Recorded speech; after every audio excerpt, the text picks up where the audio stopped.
Hello students, today we are going to start the 12th class next topic that is types of electrochemical cells और electrochemical cells के अंदर हम study करेंगे batteries के बारे में भी और सेल्स के बारे में भी। तो आज हम स्टडी करते हैं types of cells. Last lecture में हमने स्टडी किया था इलेक्ट्रोकेमिकल सेल के बारे में, स्टूडेंट की इलेक्ट्रोकेमिकल सेल हमारा क्या होता है, कैसे काम करता है। तो इस लेक्चर में हम स्टडी करेंगे टाइप्स ऑफ सेल्स के बारे में। Cells mainly of two types के होते हैं स्टूडेंट्स, और दोनों टाइप्स को हम क्या बोलते हैं, that first one is a primary cell और second one that is a secondary cell. ठीक है, दो प्रकार के हमारे सेल होते हैं स्टूडेंट, प्राइमरी सेल और सेकेंडरी सेल। इनको हम एक प्रकार से ग्राफिक्स के द्वारा भी या एक प्रकार से टेबल बना करके भी हम इनको स्टडी कर सकते हैं। अगर टेबल बनाते हैं तो ऐसे बनाते हैं, cell that is primary cells और यहां पे होंगे हमारे सेकेंडरी सेल्स। ठीक है, प्राइमरी सेल्स की टाइप की बात करते हैं तो प्राइमरी सेल्स हमारे दो प्रकार के हो जाएंगे, that is dry cell and mercury cell. Second type की अगर हम बात करते हैं, सेकेंड टाइप हमारी सेकेंडरी सेल्स भी हमारे क्या हैं, दो तरह के। हम वैसे तो बहुत होते हैं लेकिन हम दो ही पढ़ेंगे, that is lead storage battery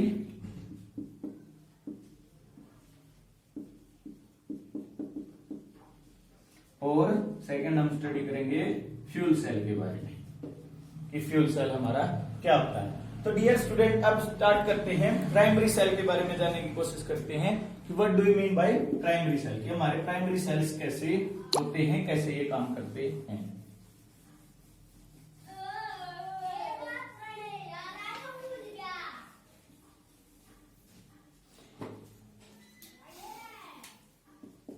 primary cell की अगर बात करते हैं तो प्राइमरी सेल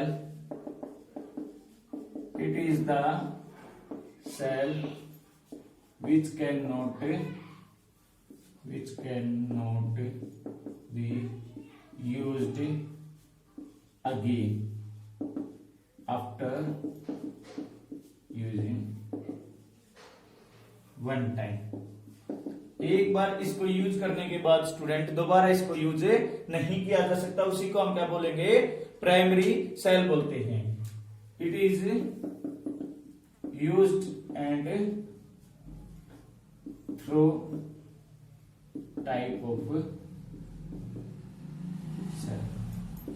ये यूज एंड थ्रो टाइप होती है सेल की, प्रयोग करके हम फेंक देते हैं। इनको यूज किया जाता है, it is used in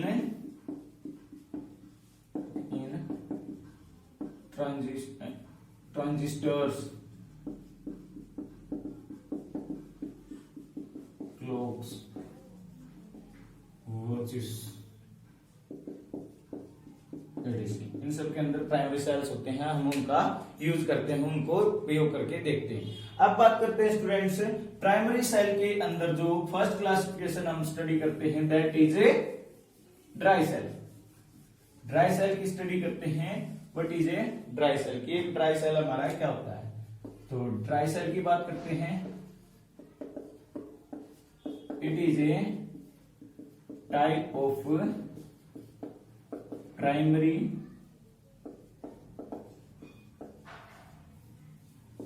cell in विच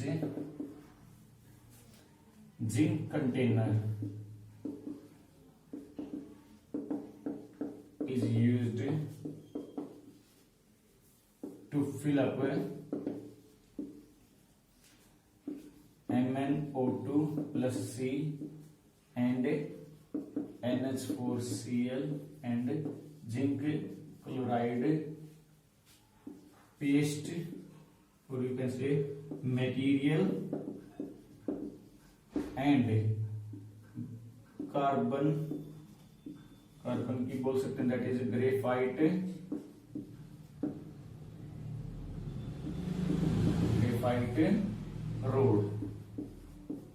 ठीक है, ग्रेफाइट की एक रोड यूज की जाती है। ये हमारी क्या है, कंस्ट्रक्शन है किसकी, ड्राई सेल की। ड्राई सेल में जिंक का कंटेनर लिया जाएगा स्टूडेंट, उसके अंदर हम क्या फिलअप करेंगे, मैग्नीशियम ऑक्साइड और ब्लैक कार्बन और अमोनियम क्लोराइड और जिंक क्लोराइड का जो मटेरियल है, पेस्ट है, उसको फिलअप किया जाएगा और कार्बन का इलेक्ट्रोड है उसमें लगा दिया जाता है। तो अगर हम इसकी स्ट्रक्चर्स को देखने की कोशिश करते हैं तो इसका स्ट्रक्चर कुछ ऐसा दिखाई देता है कि अगर हम बनाने की कोशिश करते हैं तो इस प्रकार का इसका कंटेनर होता है जिंक का।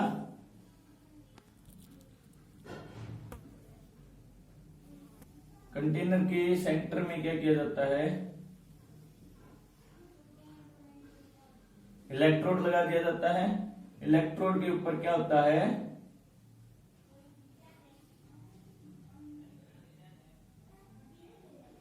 मेटल की कैप, यानी कि मेटल कैप उस पे लगा दी जाती है। ठीक है, और इसके चारों तरफ क्या किया जाता है, एक पोरस मेम्ब्रेन लगा दी जाती है जिसके अंदर एक पेस्ट भरा जाता है।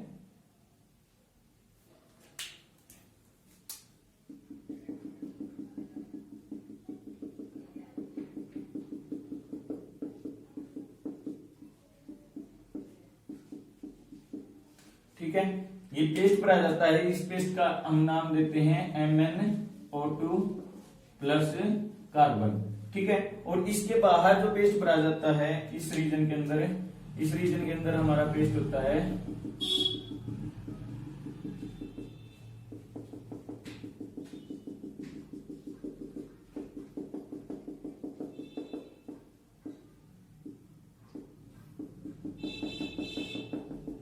ठीक है, इस रीजन के अंदर जो पेस्ट होता है उसको हम क्या बोलते हैं, that is NH4Cl ammonium chloride, और साथ में क्या होता है, जिंक क्लोराइड इसके अंदर फिलअप किया जाता है। अब इसकी जो साइड्स होती हैं, यहाँ पे कार्डबोर्ड लगा दिया जाता है, कार्डबोर्ड की कवरिंग होती है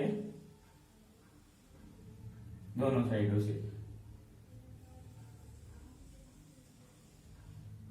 जबकि जो नीचे का एंड होता है ये ओपन होता है, ये जिंक का होता है, और ये किसकी तरह काम करता है, जिंक एनोड की तरह, यानी कि ये किसकी तरह काम करेगा, एनोड की तरह काम करता है। और जो मेटल कैप है, मेटल कैप जो बिहेव करती है, that behave as a cathode, ये हमारी कैथोड की तरह बिहेव करता है। यानी कि ये हमारे क्या है, एक प्रकार से इसकी साइन कन्वेंशन हो जाते हैं किसके लिए, ड्राई सेल के लिए। यानी ड्राई सेल की अगर हम बात करते हैं तो इस प्रकार की साइन कन्वेंशन हमारी ड्राई सेल के अंदर टेक प्लेस करती है।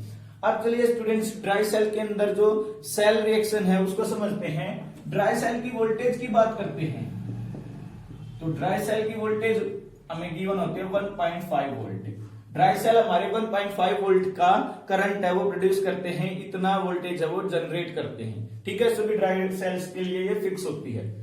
ओके, अगर बात करते हैं सेल रिएक्शन एट एनोड की, कि एनोड के ऊपर सेल रिएक्शन किस प्रकार से टेक प्लेस करेगी, तो एनोड के ऊपर क्या होता है, ऑक्सीडेशन, और ऑक्सीडेशन के मतलब क्या होता है, loss of electron, loss of electron take place करेगा। और एनोड क्या है, जिंक का है, तो जिंक का जो हमारा कंटेनर होगा that will loses the electron and it will produce Zn2 positive plus 2 electron, यानी कि ये 2 इलेक्ट्रॉन लूज कर देता है जिंक का इलेक्ट्रोड जो एनोड की तरह काम कर रहा है। अगर हम बात करते हैं रिएक्शन एट कैथोड, कि कैथोड के ऊपर क्या रिएक्शन टेक प्लेस करेगी, तो कैथोड पे स्टूडेंट आपको याद रखना है कि जो मैग्नीज ऑक्साइड है, यानी कि जो मैग्नीज ऑक्साइड है, मैग्नीज ऑक्साइड हमारा एक प्रकार से किसके अंदर डिसोसिएट हो जाता है, दैट विल प्रोड्यूस द, अगर यहाँ पे हम ऑक्सीडेशन स्टेट की बात करते हैं स्टूडेंट तो यहाँ पे +4 ऑक्सीडेशन स्टेट है। अगर रिडक्शन की बात करते हैं तो इसमें क्या होता है, डिक्रीज इन ऑक्सीडेशन स्टेट,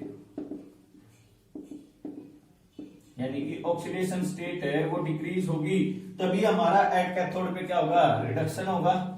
ये बात हमें पहले भी अच्छे से जान चुके हैं कि रिडक्शन के अंदर क्या होता है, ऑक्सीडेशन स्टेट है वो घट जाती है, यानी ऑक्सीडेशन स्टेट है वो क्या हो जाएगा, कम हो जाएगा। यानी कि यहाँ पे +4 है, यानी कि -2 इसका एक का होता है और -2 के साथ मल्टीप्लाई है तो प्लस का 4 है, तो इसकी यहाँ पे ऑक्सीडेशन +4 से कम होनी चाहिए। तो अगर हम इसके साथ मैग्नीज हाइड्रोक्साइड बनाता है तो यहाँ पे तो क्या हुआ, इसकी ऑक्सीडेशन स्टेट -1 है, तो इस केस में तो इसकी +1 आई, लेकिन इसके साथ में क्या हो जाता है, ऑक्सीजन का मॉलिक्यूल और एक्स्ट्रा ऐड हो जाता है, जिसकी वजह से क्या हो जाता है, -2 एंड -1 दैट इज -3। तो यहां पर हमारी मैग्नीज की ऑक्सीडेशन स्टेट कितनी हो जाती है, +3 हो जाती है। साथ में अब हमारा अकेला तो ये रिएक्ट कर चुका है, लेकिन हमारा क्या होता है, जो अमोनिया होता है, जो अमोनियम क्लोराइड है वो साथ में NH4 यानी NH4 पॉजिटिव है, अब इलेक्ट्रॉन तो गेन करेगा, वो क्या करता है, हमारे इलेक्ट्रॉन को गेन करता है, ठीक है, और गेन करने से ये कन्वर्ट हो जाता है हमारा, that gets convert into ammonia gas.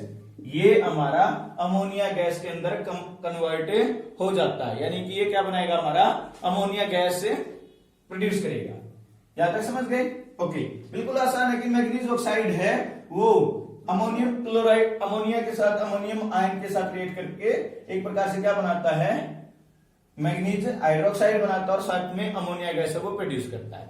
अब बात करते हैं कि जो अमोनिया गैस यहाँ पे प्रोड्यूस की जाती है, यानी कि जो अमोनिया गैस हमारी प्रिपेयर होती है वो अमोनिया गैस कहां चली जाती है, यानी सेल रिएक्शन में अगर गैस बन गई तो चांसेस किस चीज के हो जाते हैं, एक्सप्लोजन ऑफ सेल, कि ये सेल फट सकता है और that will be so much dangerous, ये हमारे लिए बहुत ज्यादा डेंजरस हो जाता है। तो इसके लिए हम क्या करते हैं, इसके लिए हम यूज करते हैं एक और सेल रिएक्शन, और इसीलिए हमारा यूज किया जाता है जिंक क्लोराइड, यानी इसी के लिए हमारा जिंक क्लोराइड है वो यूज किया जाता है। और जिंक क्लोराइड का जो Zn2 पॉजिटिव आयन है, ठीक है, ये एक प्रकार से रिएक्ट करेगा हमारा किसके साथ, it will react with ammonia, ammonia gas इसके साथ रिएक्ट करेगी और ये प्रोड्यूस हमारा क्या करेगी, it will produce a complex, ये हमारा एक कॉम्प्लेक्स कोऑर्डिनेट कॉम्प्लेक्स बनाएगी, टेट्रा अमोनियम जिंक का कंपाउंड बनाती है, जो एक कॉम्प्लेक्स है जो हम हायर क्लासेस में स्टडी करेंगे स्टूडेंट, और कोऑर्डिनेशन कंपाउंड जो चैप्टर है हमारा आगे उसके अंदर स्टडी करेंगे, ये एक्वस फॉर्म के अंदर बना देती है, यानी कि ये क्या है, डिजोल्व हो जाता है, यानी ये गैस है वो ट्रैप हो जाएगी, बंद जाएगी, जिसकी वजह से ये गैस है एक्सप्लोड नहीं करेगी हमारे ड्राई सेल को, यानी कि इसकी वजह से हमारा ड्राई सेल क्या होगा, फटेगा नहीं। ये हमारी पूरी की पूरी कंस्ट्रक्शन हम बोल सकते हैं किसकी है, ड्राई सेल की, कि ड्राई सेल हमारा किस प्रकार से काम करता है। तो आई होप स्टूडेंट्स की all you get this cell completely, ये सेल आपको बिल्कुल अच्छे से समझ में आ गया होगा। सभी बच्चे इस सेल के अच्छे से कंस्ट्रक्शन बनाएं, सेल रिएक्शन लिखें और इसके यूजेस के बारे में आप लिखने की कोशिश करें। कई बार ये क्वेश्चन है 3 या 4 मार्क्स में एग्जाम में आ जाता है कि explain the dry cell with cell reactions, कि ड्राई सेल को एक्सप्लेन करो विद सेल रिएक्शन। तो I hope it's clear to everyone. Thanks for watching this video, thank you so much.